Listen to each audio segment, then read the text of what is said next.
Hello there, my friends. It's good to be with you.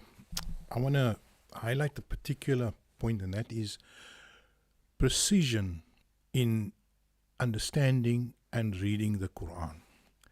Unfortunately, why people have such a huge misunderstanding and misread the holiest of scriptures is because they are first reading a massive amount of other literature, and then they come to the Qur'an, and then that Qur'an is supposed to now conform with all the other literature, with all the other books and historical narratives and stuff that they read.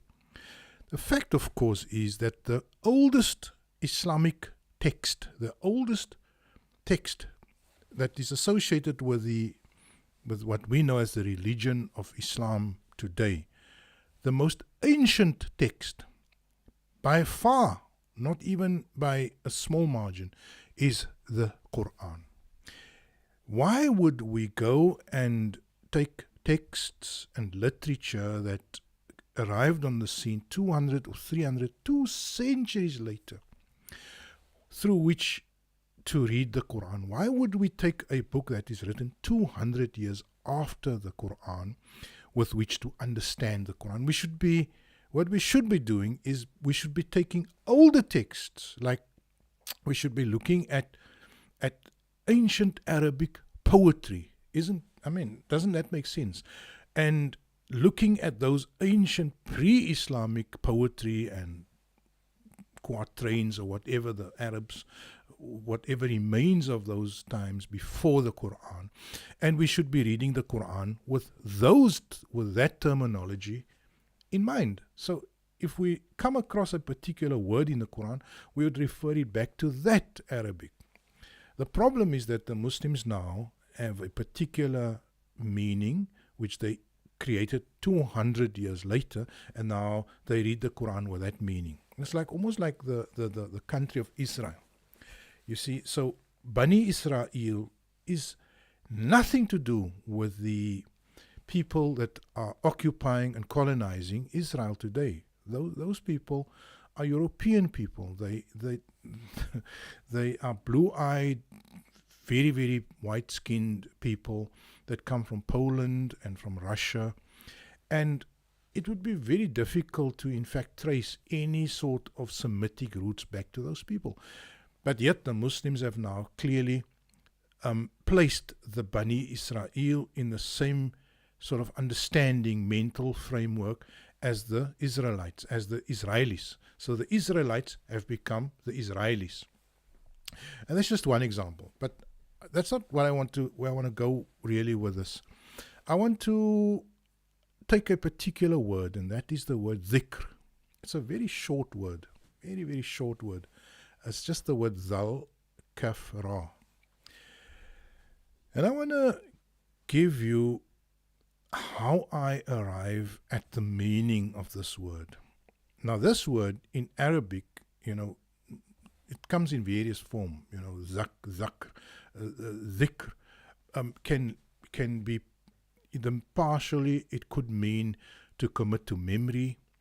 It could mean a reminder or notification or a prompt. It could mean to conscientize, to make people conscious of something. And these are all the various meanings that the word dhikr has. Now, if we look at a particular occurrence in the Quran of this word dhikr, then we find it, Inna alladhina a'udhu billahi minash shaitan rajim, bismillahir rahmanir rahim, Inna alladhina kafaru bidhikr lamma ja'ahum wa innahu lakitabun azizun. Those who reject the reminder, alladhina kafaru bidhikr, they reject it, right? They repudiate the reminder when it comes to them, as are truly ruined. So that's an example of where this word is used. So they reject the dhikr. How I come to the real meaning of this word, and I must say the translators have not gone far off, but I don't think you get a feeling for this word. And this is what I want to give you is a feeling, a real association, a deep fathoming of the word dhikr. And this is what I want to tell you, how I come to that understanding. You see, back in the days of apartheid, and in South Africa, probably, if you read the news or have been keeping abreast of world developments, you would know that South Africa is a country, one of the few countries in the world that have had a complete paradigm shift, a sort of black became white kind of.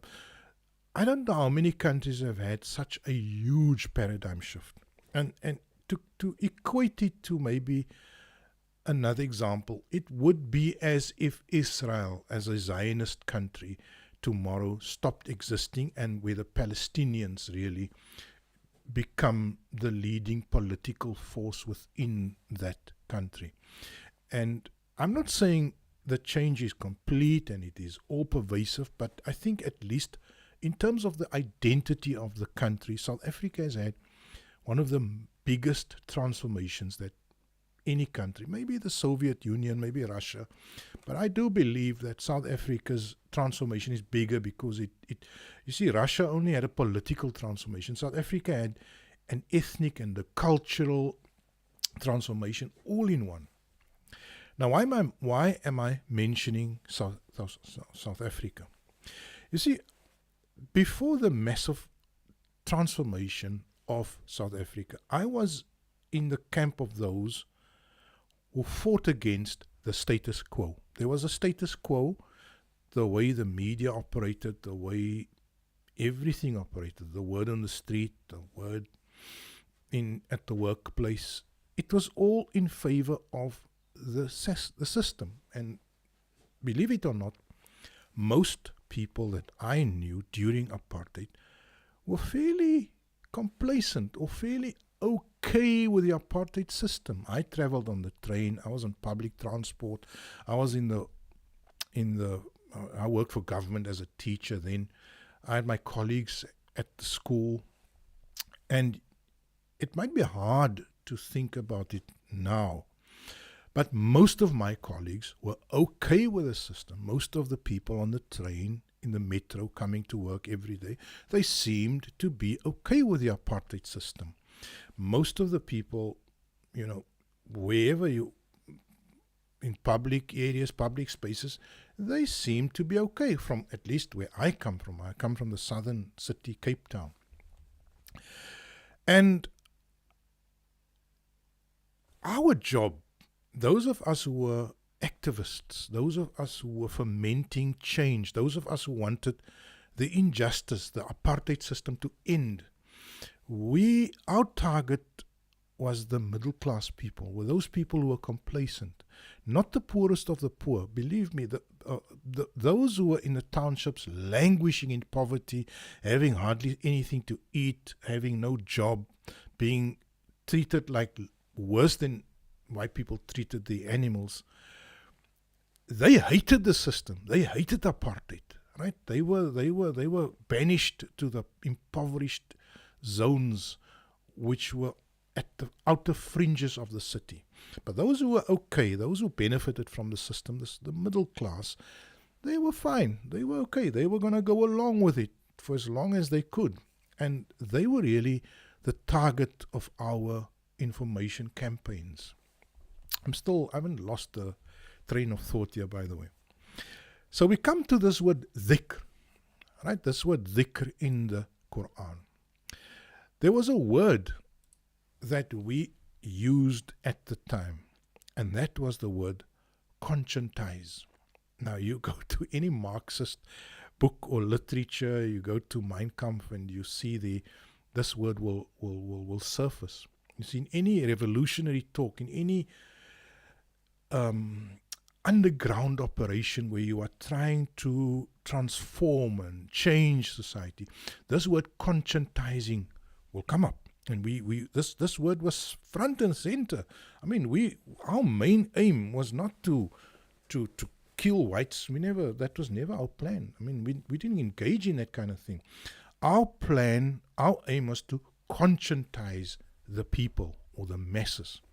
We also used words like awareness raising. So every day, if we print anything, if we organize a meeting, if we get people together, if we were, leading a demonstration, the main idea of all of those efforts, the main intention was always to conscientize the people, to raise their awareness. And some people even use the word politicize. What does it mean? What did it mean? What the word dhikr or conscientizing or awareness raising really meant was to expose the evil, to expose the system, and to make people aware that there is something better. It's not necessary to suffer. It's not necessary to languish. Even you, the middle class beneficiary of the system of apartheid, you are able to live with a better conscience, with a clearer conscience, if you are not living off the blood and the sweat of black people who are suffering in these torturous poverty dumps where they were thrown and banished to, living worse than animals, the conditions that will be unfit today even for cattle. And I on another occasion, I'll tell you about those conditions. So the word conscientization, the word awareness raising, these were almost the most important terms or actions that we could be involved in. Now we come to the Qur'an, and we once again face a situation where the Prophet Muhammad alayhi salam is trying to engineer a complete overthrowing of the social and cultural order that he is finding himself in.